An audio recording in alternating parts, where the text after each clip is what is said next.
So I believe that there's a lot going on with the economy right now, and one big thing from the election that I think a lot of Americans prioritized was the cost of living, the inflation. They're feeling it um, at the grocery store, with housing. There's a lot of things where it's hitting home, and inflation. There's a lot of different ways to interpret it. There's the consumer price index. Some items don't fully they're not all factored in with inflation, right? So I think that different politicians can tout different things, but I think a lot of the American people are particularly feeling it with their grocery bill. Right? Yeah, absolutely. I just remember I was at the grocery store 2 days ago, and I think I buy organic eggs, and I think it was $8 a dozen. $8. Wow. Pretty crazy. Yeah, it's pretty crazy. I was talking to my wife recently, and I think we were getting by for a family of 4 at the time, and maybe when our youngest, so maybe at 5, I think we were getting by on like $150 a week at one point, and now it's probably closer to 300, 250. It's almost doubled, though. Yeah, almost doubled, and we're pretty, we are frugal to a degree. We try to get the best stuff, so we're not trying to get cheap stuff, but it's hard to find value. It's not like I heard a joke recently by some comedian that, as opposed to a Black Friday, like, why don't you do buy one, get one at the grocery store, instead of the... Wouldn't that be nice, huh? Because you see some things like TVs. They've gotten so cheap. You're seeing incredible efficiency with some technology getting so much cheaper, but you're not seeing that with some consumer goods. Gas prices have come down some. They were, I think, up in the high 3s at one point, closer to 4, but now we're getting down closer to $2 a gallon. Well, in some place, it can at least from 4 to 3 anyway. I think we're maybe high twos. High twos right now. Yeah, I think 280 something I saw on the way in. So I think you're seeing some improvements there. I think macroeconomically, people have also kind of voted against going completely electric right now for cars. So I think gas is going to be here to stay for a little while. I think that there's some concern. I think the fear of running out of electric is real. So you're seeing car manufacturers like Toyota not adopt it yet. They're really touting their hybrid line as opposed to going fully electric. So I think gas is going to still be a big part of it for a while. But what do you?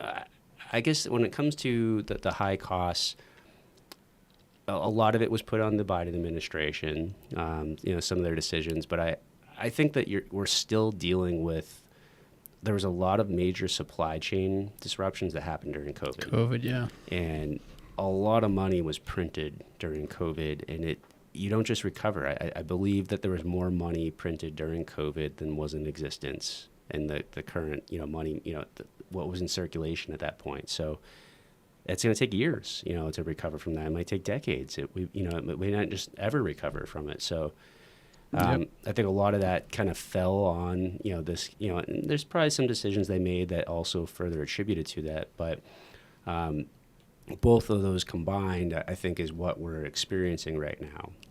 There was some disruptions of, some businesses closed. Some manufacturing and production just halted in America or in other countries that drove prices up. So I think we're still feeling some of that. I think people are encouraged with, whoever, if they think that by voting this administration in is going to help. We'll see. But I believe that no one's going to come and save you. Whoever you vote for, there's a president, but you have your own governor, you have your own reps, you have your own senators. None of them are going to come pay off your credit card. That's right. Right? No one's going to come invest for you. I think a lot of people were excited for like student loans to be paid off and such, and whatever your opinion on that is, I think it's nice to not have to, some countries you don't have to pay for college. You earn your right in, and the state provides for that. But, we don't really, our society isn't set up that way.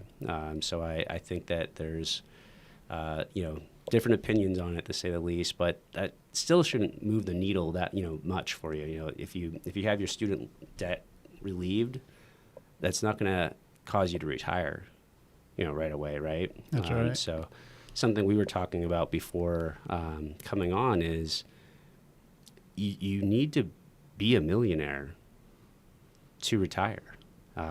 If you're living off of $40,000 a year, which is probably what's needed just to be an individual and pay your groceries and pay for rent's very high nationally, mortgages are very high nationally. Healthcare costs, right? So 40,000 is probably a pretty conservative number. You need $1 million to earn 4% to be able to draw $40,000 per year, right? Yep. So now add in spouse, partner, maybe a kid. Dogs are expensive. There's more. I believe that dogs have surpassed kids for families in America. More people have a dog, and dogs get knee surgery and stuff now. I didn't know dogs could tear an ACL, but it's like a couple $1,000s sometimes for this, right? And you have dog insurance. Insurance, I was just going to say that, yeah. Right? And it's, so whether it's your, some people, they see the cost of raising a child, and I've seen some pretty high numbers, a couple $100,000 to raise a child, right?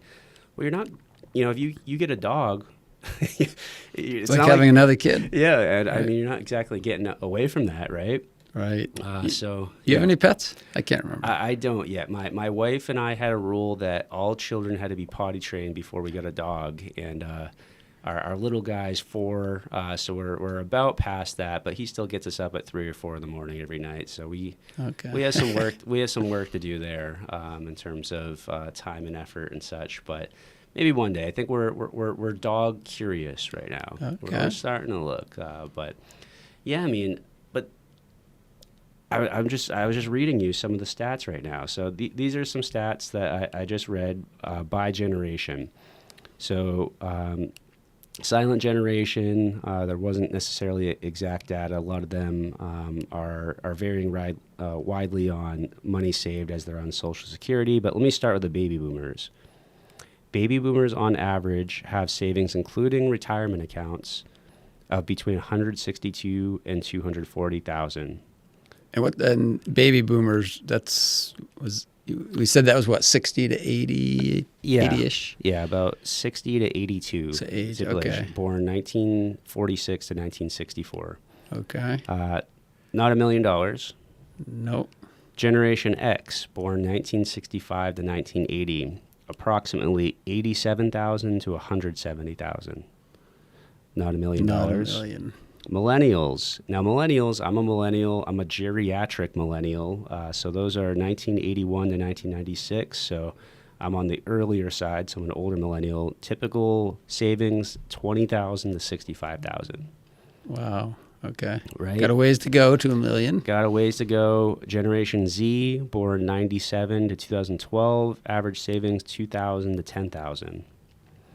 So, not much, right? Not much. Now, luckily, the younger generation, they have time on their side, so that's a good thing. They have time on their side, but I've seen this, and I'm sure that you've seen this as well. There's almost like an apathy of people. Sometimes when you talk to them about retiring, you'll hear things like, oh, "I'm just never gonna retire. I'm just gonna work the rest of my life," or maybe I'll just get by on Social Security.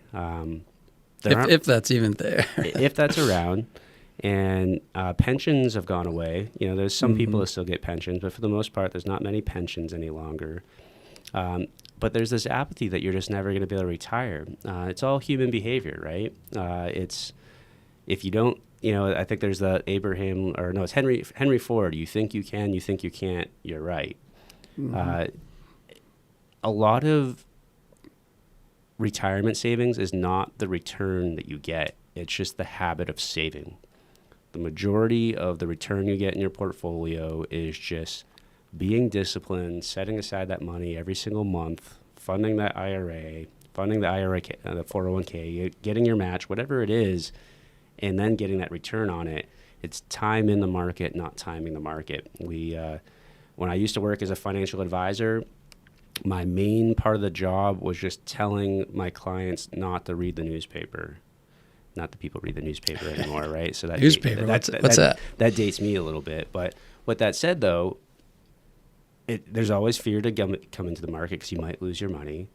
But you were just sharing some statistics of how the dollar is being eroded before we jumped on, right? Just the amount of money being printed. And what is the interest rate you said that you need to earn in order to lose the buying power of your money? Yeah, I've heard 11-12%.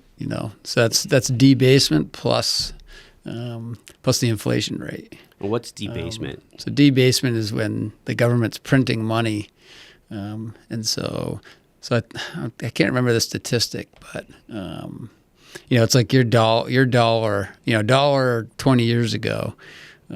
Is now like 20 cents. Right. And again, a lot of that is, some of that's inflation, but a lot of that's just debasement, which again, like you said in COVID, I think I heard they printed about 40% of all the money that was in circulation. Wow. They pumped that into the economy. And again, Right. that caused all this inflation. We're trying to work through that now. Yep. But yeah, so as time goes on, as governments keep trying to prop up the economies, it's just an infinite money printer. Yep. So you have that. I've heard people call it your hurdle rate. It's 11-12%. So if you're not making that amount, you're essentially falling behind. Mm-hmm. Your purchasing power. You're losing your purchasing power if you're not making that amount of money. Right. And obviously, people's wages aren't going up. I don't know many people's wages that are going up 11-12%. So yeah, people are turning to the market, and probably taking some risks. Because like you said, they don't think they can get ahead otherwise. So there's a few ways that you could earn 11 or 12% right now. So stock market. So I typically would have said 6 to 8% is what you can expect out of the stock market. I know I've earned 30% in some of my investments and my IRA. I just checked the other day. It was a good year this past year, so you can do pretty good there. Real estate, you can earn that type of money. There's cryptocurrencies. There's treasuries that wouldn't yield that. You're going to get lower there. So I think that just perspective on interest rates right now. So we've been in during the COVID years, we were in historically low interest rate environments. Inflation has caused rates to go up, so the Fed lends out money to the banks. There's a margin between what the Fed loans it out to the banks, and then the banks offer a rate to us as savings. And then also the Fed loans out money to banks to loan to us in the form of loans and credit cards, right? So this environment, if you have credit card debt, you need to attack it as fast as possible. You want to get that bad interest rate because those are 30%. I've seen, maybe higher. So you want to pay that off. But this environment's also been really good to get risk-free interest, right? I can't remember ever earning over 4% in my savings account. So I mentioned 6 to 8% is what a financial advisor might mention for stocks and bonds and such. But you can put it in a savings account or maybe a money market and earn between 4 and 5% right now. It's pretty nice. Yeah, no, absolutely. Especially after coming, like you said, COVID 0%. Right. So yeah, so when I think back in the early 2000s, I think that was the last time I can remember savings accounts paying about 5%. Yep. But again, it's not 11-12%. So Right. It helps. Yep. Definitely helps. But it doesn't get you there all the way. Right. So I think that's hearing that 11 or 12% should hopefully motivate to try to get that, right? So find ways to earn a higher interest rate. You don't want to do things that are risky, but there are ways to earn it out there. But I think the point here is you have to do something. Reading off those numbers per generation tells me that either people either don't have enough extra to save or invest, or they are scared to, or they're just not aware that they need to. There's I did hear a lot of this personally back years ago when I was prospecting for becoming a financial advisor. I knocked on doors. I went around the neighborhood, and that's how I brought on prospects to become clients. And a lot of my conversations were people just trying to put food on the table, people just trying to pay their mortgage payment. They weren't looking for a higher return on their investment. So albeit we're in a different market right now, I think that we were coming out of the recession at that point, so there was a lot of fear of what had happened, and businesses were closing, people were losing jobs. So it's a different market right now.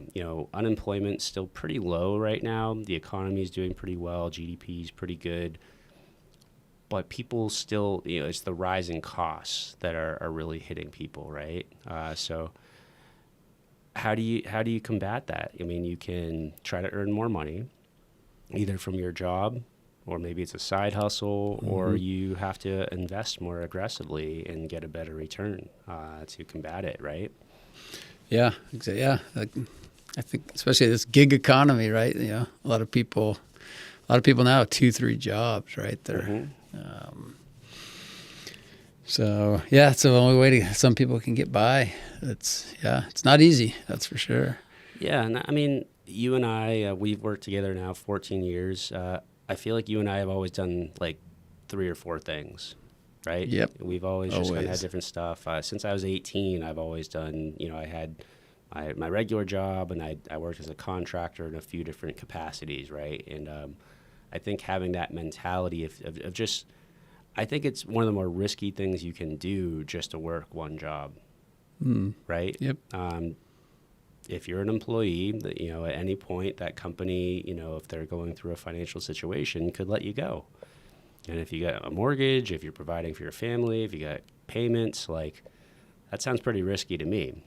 So I'm a big proponent of having a diversification of income. And there's that famous Warren Buffett quote, having 7 streams of income, and if you don't make money while you sleep, you'll work the rest of your life, right? Right. So I think there's a lot of truth to that. And I feel like there's a lot of romanticism with passive income, right? A lot of people are chasing passive income, and real estate investing, different, you can start to earn passive income, but it's not passive. Getting to that maybe point. Semi-passive. Yeah, semi-passive. Yeah, right. It's not passive completely, and the stuff that is passive, it's probably not real, to a degree too. Like you can earn interest. I'd say interest is probably about as passive as possible. Yeah, dividend stocks, Yep. interest. Yep. Yep, but you're not making 11-12% either, right? No. If you're making that, there's risk involved. Exactly. So the more passive, probably the less return that you're going to get. So again, I feel like the number one factor is cash flow. It's income. So you incorporated your own personal budget. How much are you setting aside every single month, either to invest in something like real estate, or even something, a lot of people are, especially younger generation, are interested in cryptocurrency with Bitcoin and such. Not that I'd say that that's all, the main place you should put your money, but do something. It's work with an advisor if you don't know what to do, or do some research. But the number one factor is your savings rate, the amount that you actually invest. And you can not participate, and basically if your money's sitting in a checking account, it's going to get eroded. It's the cost of living's rising every single year, so you have to do something. Right. Yeah. So what would you say to someone, let's say, getting out of college now? Like, what should they do about housing? Should they rent? Most people, it's so hard to afford a house. What kind of advice do you think you would give? Yeah. What advice would you give someone just coming out, maybe 21, 22 years old, Yep. as far as like housing, which is a big cost, obviously? Sure. Beyond the cost of living, just in general, inflation, housing is the next big issue in our country right now. We have very low supply. We have not built at pre-recession levels before 2008 since. A lot of the builders and developers, they have not been able to reach that economy of scale, so that we've had strong demand, for these last at least 5 or 6 years that hasn't been able to keep up, the supply, so that drives prices up. Rates were lower, which drove a lot of demand. Rates have gone up higher. We're still historically at a pretty decent number, though. You could probably get a mortgage today. I haven't checked the recent numbers, but it's probably in the sevens, somewhere around there. It's not in the teens. It's not above 10%. So going to your question, though, and the reason I'm saying this at a macroeconomic level is just because it does affect them, right? So if you're going to rent, the people that own that property have to rent to you at a number that causes them to be able to cover their bills, right? They have taxes, they have insurance. Insurance has gone up considerably. Interest rates being higher means they're up against a higher mortgage payment. So the cost to be able to operate a municipality means that the taxes have gone up for it. So all these factors end up at that rent price. The first place I rented was actually right around the corner from the studio. I leased a house with 2 friends. And the goal number that I was shooting for with renting was I wanted to cover my rent responsibility and utilities with 1 week's pay. Okay. And when was that? What year was roughly? That was 2010. So okay. 14 years ago, that was the first house I rented. Actually, it was 2009, so a little bit later. But yeah, with that said, hard to achieve with some of the numbers that you see right now, depending on where you're at. You can offset it by having roommates to start. I do believe that renting to start, albeit you're not paying down a mortgage, you don't own the house, there is something to be said for you developing the ability to live on your own, manage your own household, pay your own bills outside of your parents. And I think that is important to have a couple years there where you start to do that. Yeah, it teaches you a lot of responsibility, doesn't it? It does. And, you have to make those decisions on your own. And I do think it's important not to get trapped, though. I know that colleges, I remember when I was in college, there were credit card companies trying to sign you up to open credit cards and whatever free things there are. Like, you can get yourself in trouble. So I think having a base of financial literacy when you start off, because you can make some bad decisions. You start renting a house or apartment, whatever it is, and then you have a car issue. Now you go get yourself a new car, and now you have car payments. Yeah. What a new car payment's like $700-800 a month right now. I think the terms are going out to like 9 years. Oh, really? Years. Oh, wow. It's crazy to be able to afford these things, right? So I think cars are probably like one of the biggest factors that get people stuck. Like, if you're making a $700 a month payment, are you going to have money set aside that you're going to, free cash flow that you're going to be able to invest? Right. I don't know. I like that. I don't know you are. So making sure that payment or lack thereof, you got to have something that works within your lifestyle if your goal is to set aside so much, right? So I think renting is good for a little while. Rent's expensive. I get it. I don't, depending on where you live in the country, it can be prohibitive. It's so expensive. But I think it's important that you have to have some type of group discount, some way to get that right. number down to an attainable number. Again, the goal, I believe, is within 1 week's pay to try to be able to pay your rent and your utilities. If you can do that, now you have room for food, you have room to save, you have room to pay for your transportation, and you have the ability to have control of your lifestyle. If that is above 25% or 1 week's pay, you're basically working just to pay where you live, and you're gonna end up getting in trouble with either it's your transportation or your food or whatever it might be. I believe personally, there's some people out there that believe in owning a house. That's the only way. Some people are touting, well, hey, just rent and don't have all that responsibility of owning a house and invest the difference. Take that money and put it in the marketplace and you can earn a pretty good return. I don't know if that's the answer either, because I believe that the benefit of owning a house is it's forced investing. You got to make that mortgage payment every single month or you don't have a place to live. If you rent, are you necessarily going to fully commit to making that investment payment every single month to invest? From what I saw in those numbers, a lot of people aren't. It's a choice, not a forced thing. You're not forced to provide for a roof over your head, right? Right. So you can, and you got to be disciplined to do it, or you set up an automation to do it. But yeah, that's where I think if you can participate in, if you work for an employer and they have a 401k plan or something, especially if they have a match. I mean, that's free money right there, right? And that's forced. It's like if you can get it to come out of your paycheck before you get it, and then you can survive on that. That's really the way to do it. I mean, that's what I did when I started. Yep. I worked for a consulting firm, and I just I think I put in just enough to get the match. Mm-hmm. But I highly recommend that at a minimum. Just start there and then see how you can do, and if you can do more, great. Right. But that automatic savings right out of your check, so you don't see it, and I think that's it's nice when you make a choice once, and then just stay committed to your choice and trust yourself. When you have that choice every single month, well, maybe going on that trip or buying those clothes or that new car, whatever it is.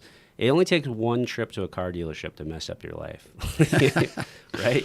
It only takes one trip to the casino, whatever it is. The car dealership basically is a casino. It's and just keep in mind, just consumerism in general.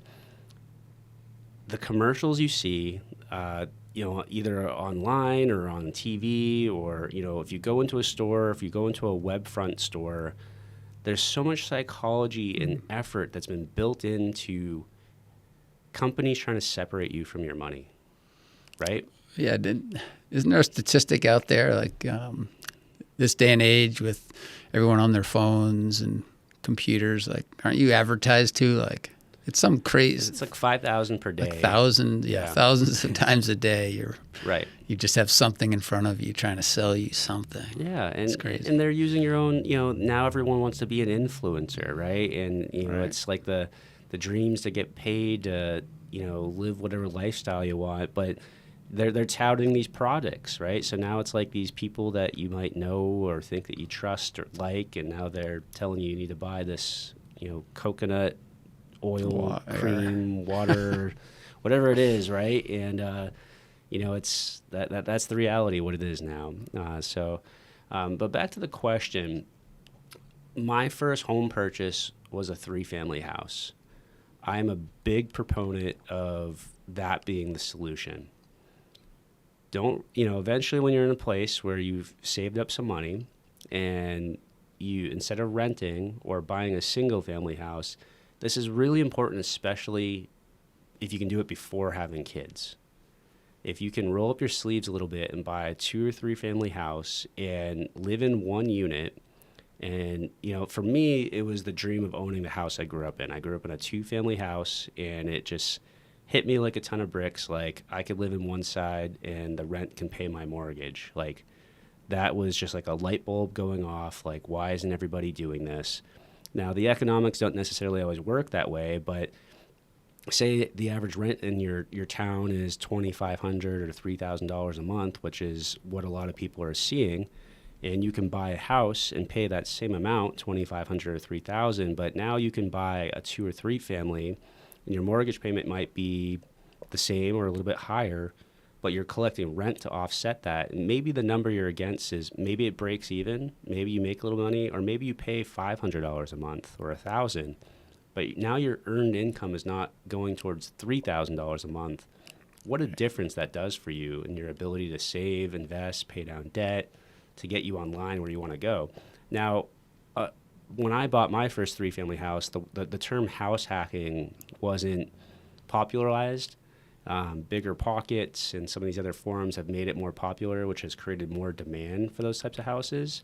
But at the end of the day, not everybody wants to be a landlord. They don't want to put in the effort to do that. Some of those houses can be a little bit older. But I think that is the path for somebody starting out to be able to offset their expenses and put them on a trajectory that is not going to dig them a hole. That's going to make them progress towards their goals. Mm-hmm. So when you bought your 3-family, or no, you said you bought a 2-family first, right? Or was it a 3? I bought a 3-family, and then I bought a 2-family the next year. Okay, and then you ended up selling. Yep. The 2-family. Yep. Okay. Did that when you first bought it, did that pay your mortgage and taxes and pretty much everything, or did it cover about 100%? You think? Or? The first house, the first, 3-family? yeah. Yeah. So my mortgage outstanding when we first bought it was about, I think, $1,500 a month, and so I bought it with a partner, a friend. I lived in one unit, he lived in the other, and we collected $850 a month in rent. So we each put in $400 a month, and then Gotcha. the $850 came in and covered the bills for us. Nice. So then my first step towards financial freedom is, okay, I need $400 a month. Why don't I bring in a roommate and charge him $400 a month? So that's what I did. I brought in a roommate. I had an extra room in my apartment, and now I was living for free. Living for free. Wow. Yep. Yeah. So back to the question, what do you think about? It sounds like a lot of kids nowadays, after college, are going back and living at home to save up. So I think that's kind of becoming a thing. Yep. Any thoughts or opinions on that? That may be a good way to do that for a little while. If you have a decent job, you could save up a decent amount of money for a down payment, and then go buy a 2 or 3 family.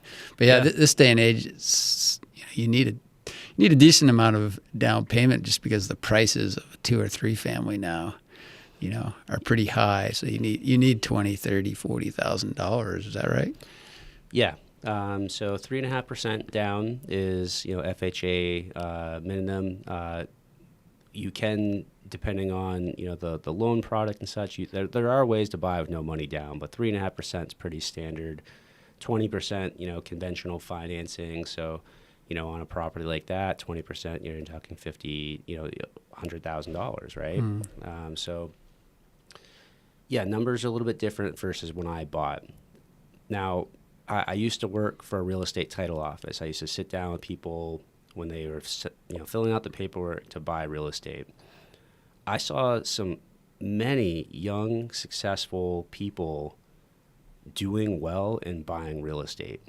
So I saw a big difference between the headlines versus what was happening out there. And it wasn't like they were doctors. I saw some very successful car salespeople. One of the more successful younger guy, he was 25, and this is just the opportunity we have in America, and I'd love to bring him on the podcast sometime. He was a first generation. He was from a Central American country, again, maybe 25 years old, and I did 2 or 3 closings with him buying multiple real estate, like investment, like 2 or 3 family houses. Oh, wow. So he came in, started doing drywall here, learned about how business works in America, so thought, hey, I could work as a drywall, whether he's I don't know if he was taper or what it was, started his own drywall company, and then he bought multiple, and here's a guy who's been here for like a minute versus someone who grew up here and didn't understand that opportunity, and he was able to do that. Right? That's once amazing. a year buying another one, right? I was so impressed with him, and what a story of what the American dream is, right? Mm-hmm. The American dream rewards those who work hard, who are able to take calculated risk, and who stick with it and are consistent and persistent, right? Mm-hmm. For a lot of people, it's fear holding them back. It's not working hard. It's one of the I think it's Kevin O'Leary says one of the worst drugs for Americans is a salary, right? You get used to that salary coming in, and not that you can't do well with a salary. People can do really well working for a company, working their way up, taking advantage of things like a 401k. But if you're willing to bet on yourself and you're willing to work hard, I think starting a business and investing rewards you more. You can work around if you want to work around the clock. We live in a capitalistic society that will reward you if you're willing to put that time and effort in. So, it'd be great to get him on the podcast. Sounds like he's got quite a story. well, I haven't seen him in years too, so I imagine it's only progressed. The last time I saw him, I think he had just got married and they were expecting their first child. So it was just a really cool, just story to say the least. But with that said, though, I think young people, America will reward you if you work hard. It doesn't. There's no the system doesn't qualify on your age. That's right. You know, so it doesn't matter. If you want to outwork somebody, you can make more money, and that's I'm a big believer in that. So, young people, I mean, you have so many opportunities now with Shopify and Amazon and all these opportunities. I mean, it's just like anyone can earn money now. It's just it's pretty amazing if you put that time and effort in. So I believe that you can still be successful. It's just you have to put that time and effort in and be willing to put yourself out there. So I think that is one solution. But housing clearly still is a problem for this country. To buy a single family house, I didn't buy a single family house till my fourth house. I bought 3 investment properties first before I felt comfortable myself buying a single-family house. My wife wanted one, I'm sure, way sooner, and we had 3 kids, and I had us all cooped up, but I was very big on, I didn't want to be up against that, because it's really, you read Rich Dad, Poor Dad, Robert Kiyosaki, he describes an asset as something that makes you money. A rental property makes you money. A single-family house does not. It is a liability from Rich Dad, Poor Dad. You are taking your earned money every single month and you're paying it towards it. Now, you do have an asset. It does build over time. I understand there are some benefits of, the interest that you can write off and such, but for the most part, it costs money. Things come up that you have to deal with. It does not earn you earned income. So that's why, again, I loved having a multifamily coming in. I hate being up against, a large mortgage payment or even subscription costs for that matter. Just that they're like paper cuts to me of, what you're up against every single month, right? So I do think that is a problem in this country that needs to improve, whether it's laxing municipal codes so we can build more. I think there's a lot of people are trying to solve this problem, and you're starting to see it. I was reading an article last week about Austin, Texas. They feel that they're finally getting to a point where they've built so many apartments that the pricing, like they're starting to offer discounts to get people in. So I think you are starting to see that. I was down in Charlotte a couple months ago, and I think they built 20 or 30,000 apartments last year in Charlotte. They did the same thing again this year. And the question is, like, when's enough?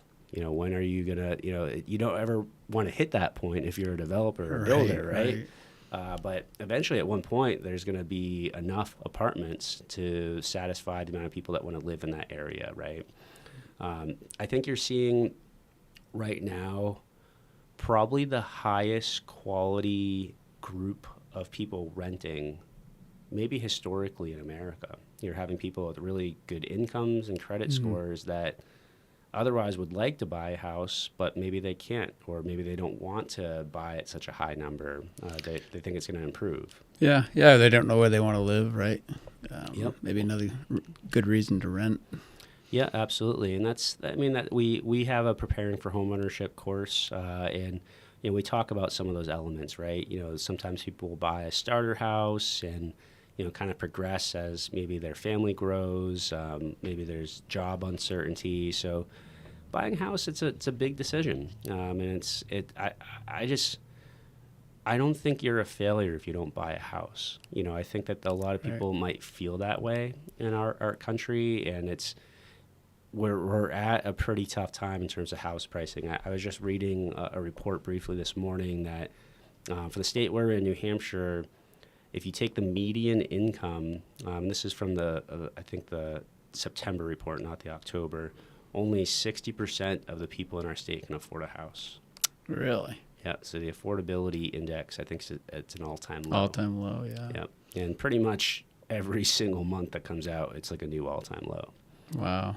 Yeah, is the average house price in New Hampshire is like 500,000 or 550,000 or something? I didn't get that far in the report for this most recent month. The most recent I read, it was 530. 530. And I think that was 3 months ago, something like that.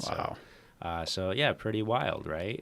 So that's what people are dealing with right now. So I think those two issues are a pretty big issue. You have rising costs, inflation, something that we're trying to combat. You have really heavy costs with housing. Housing's at a pretty much all-time high. And the last element that I think a lot of people are dealing with right now is, so you want to get your income up to be able to afford these things, right?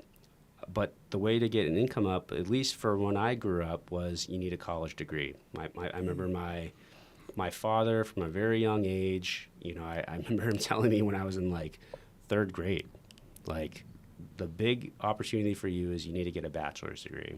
That's going to get you the opportunity for the work that you want to do to be able to live a good life. And he, sent us to private school for years, and he did a lot for me to set me up.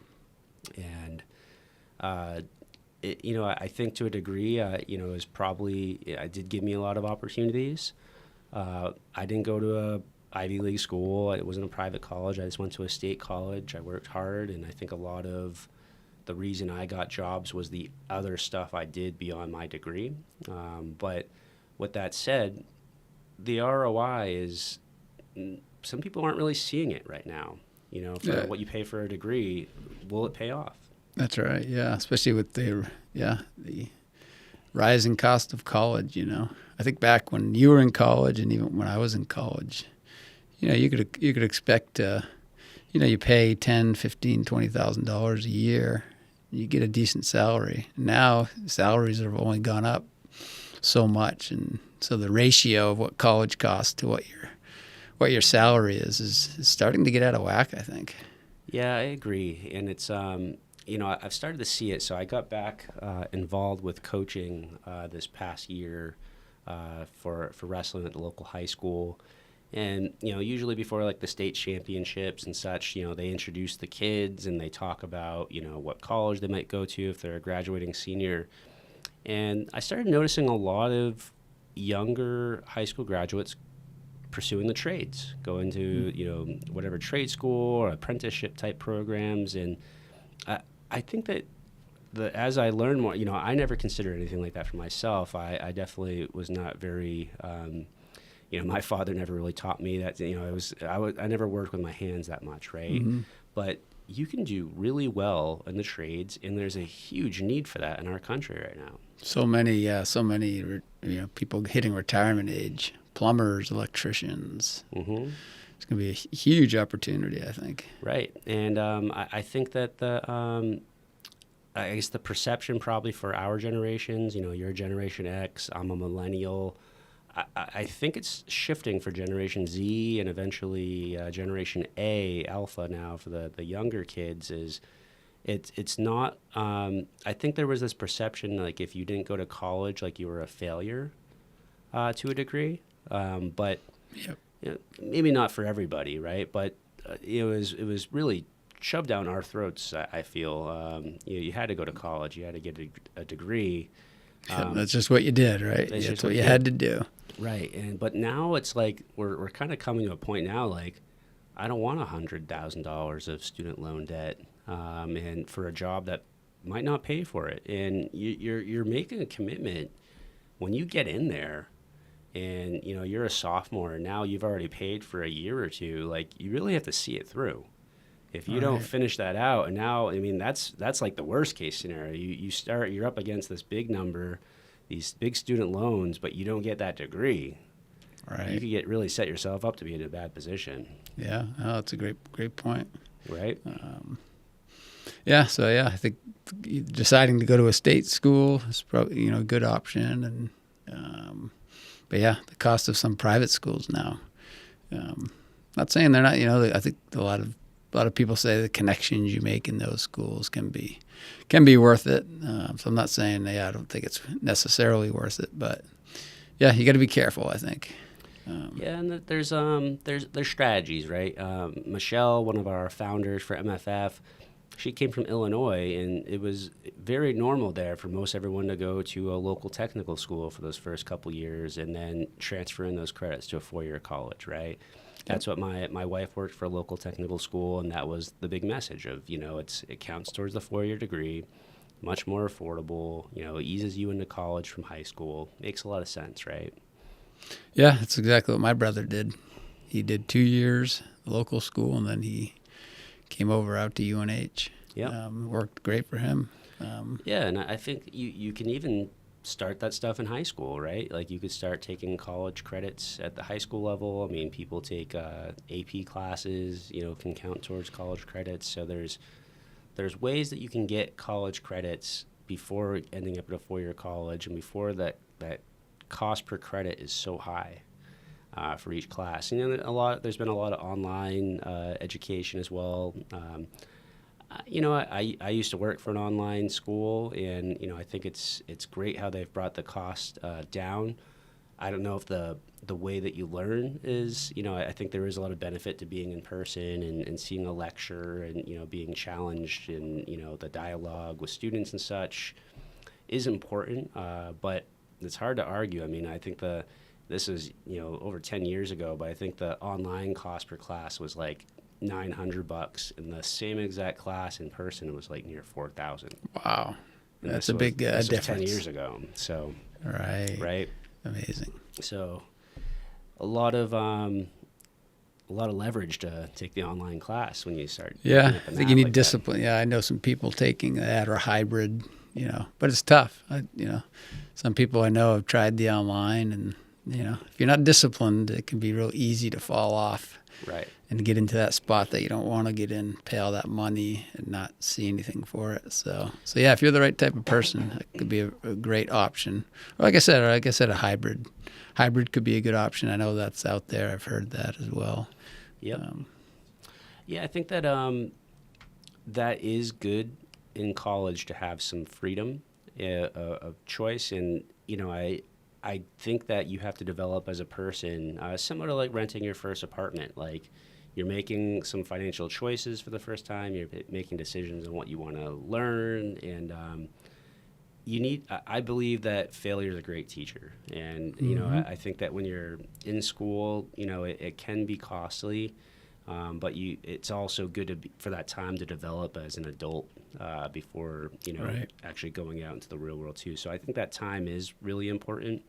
But we're seeing younger people try some different things and maybe see a higher ROI for.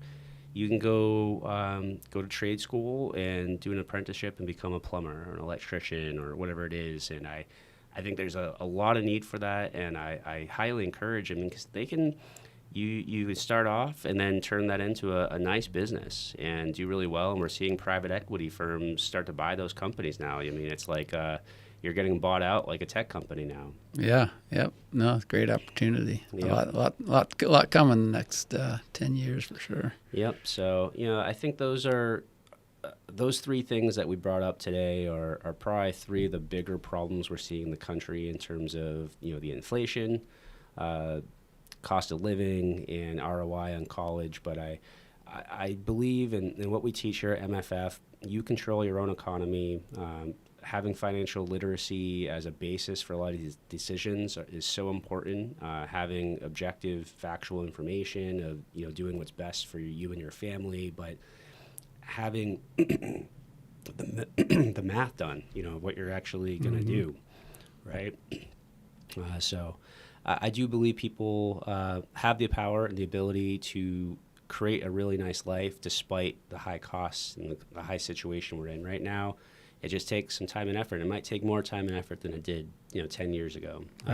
Right. But it's possible, right? I think it's still possible, absolutely. So it's good to get back on the podcast with you, Mark. It's good to actually talk for the microphone. I forgot what that was like. Yeah, absolutely. We'll try to do this sooner than like 6 months from now. How about that? Sound good, Jake? All right. Perfect. Well, hey, great catching up. Likewise.